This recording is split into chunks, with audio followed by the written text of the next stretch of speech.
अनंत शक्ति, अनंत उत्साह, अनंत साहस और अनंत धैर्य चाहिए, तब जाकर कोई महान कार्य संपन्न होता है। उठ खड़े हो और लड़ो। अगर कोई भी आपके विरुद्ध खड़ा है तो उससे मत डरो, अंत तक लड़ो।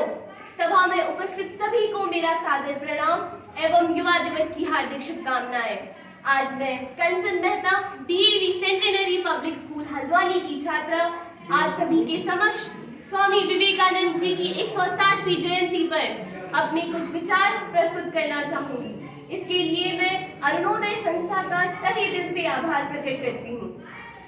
स्वामी विवेकानंद एक ऐसा नाम जिससे हर भारतवासी परिचित है और उनके भारतीय होने पर गर्व करता है। स्वामी विवेकानंद जी का जन्म 12 जनवरी 1863 को कोलकाता में हुआ था। वे वेदांत के विख्यात एवं प्रभावशाली आध्यात्मिक गुरु थे। उनका 40 वर्ष से भी कम का संक्षिप्त जीवन था। वे उम्र में युवा लेकिन ज्ञान में शाश्वत थे। उन्होंने विश्व धर्म संसद में एक भाषण दिया था जिसमें उन्होंने भारत का अनुसरण किया था। उन्होंने अपने भाषण की शुरुआत मेरे भारतीय, मेरे अमेरिकी भाइयों और बहनों पंक्ति से किया था, जिसने सभी का दिल जीत लिया। आज भी उनके भाषण को याद किया जाता है। इसका साक्षात उदाहरण अमेरिका के पूर्व राष्ट्रपति बराक ओबामा द्वारा दिया गया एक भाषण है, जिसमें उन्होंने स्वामी विवेकानंद जी को याद कर मेरे भारतीय भाइयों और बहनों पंक्ति का प्रयोग किया। जिनके ओजस्वी वचनों से गूंज उठा था विश्व गगन, जिनके ओजस्वी वचनों से गूंज उठा था विश्व गगन, वही प्रेरणा पुंज हमारे स्वामी पूज्य विवेकानंद। विवेकानंद जी ने अपने गुरु की स्मृति में वर्ष 1897 में रामकृष्ण मिशन की स्थापना की, जिसका उद्देश्य गरीबों की सेवा, विभिन्न धर्मों के बीच सौहार्द बढ़ाना और वेदांत का प्रचार था। आज भी इस मिशन की 130 से अधिक शाखाएं भारत समेत विश्व के अन्य देशों में मौजूद है और अपना कार्य कर रही है। जैसा तुम सोचोगे वैसे ही बन जाओगे, जैसा तुम सोचोगे वैसे ही बन जाओगे। अगर खुद को निर्बल मानोगे तो निर्बल और सबल मानोगे तो सबल बन जाओगे। स्वामी विवेकानंद जी ने योग की प्रस्तुति विश्व के समक्ष की। इसी का परिणाम है कि आज भारत समेत विश्व के अन्य देशों में भी योग को अपनाया जा रहा है, ताकि हर एक व्यक्ति मानसिक और शारीरिक दोनों रूपों में स्वयं को स्वस्थ रख सके।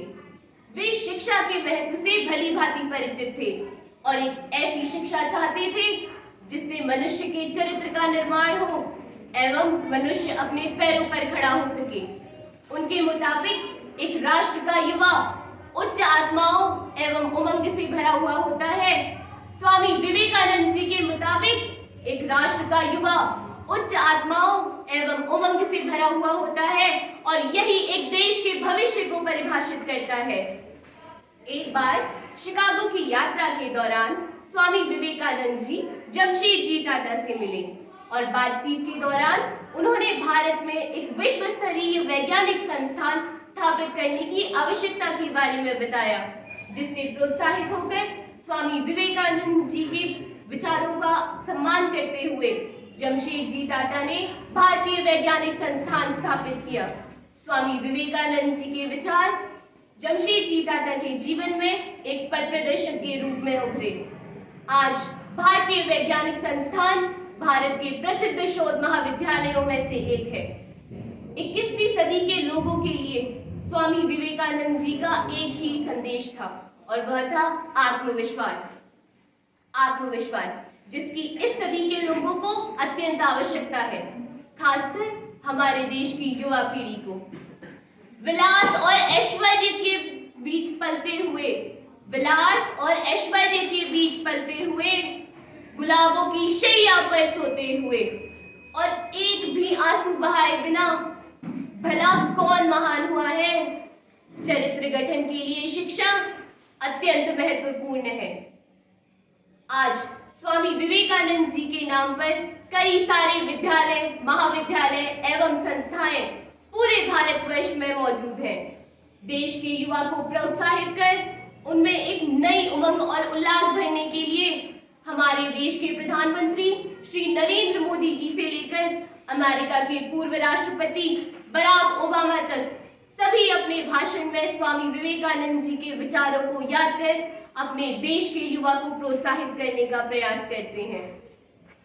आज स्वामी विवेकानंद जी भले ही हमारे बीच जीवित नहीं हैं, लेकिन उनके विचार सदैव हमारे भीतर विद्यमान रहेंगे एवं पथ प्रदर्शक का कार्य करेंगे। मैं अपने भाषण की समाप्ति स्वामी विवेकानंद जी के ही एक विचार के साथ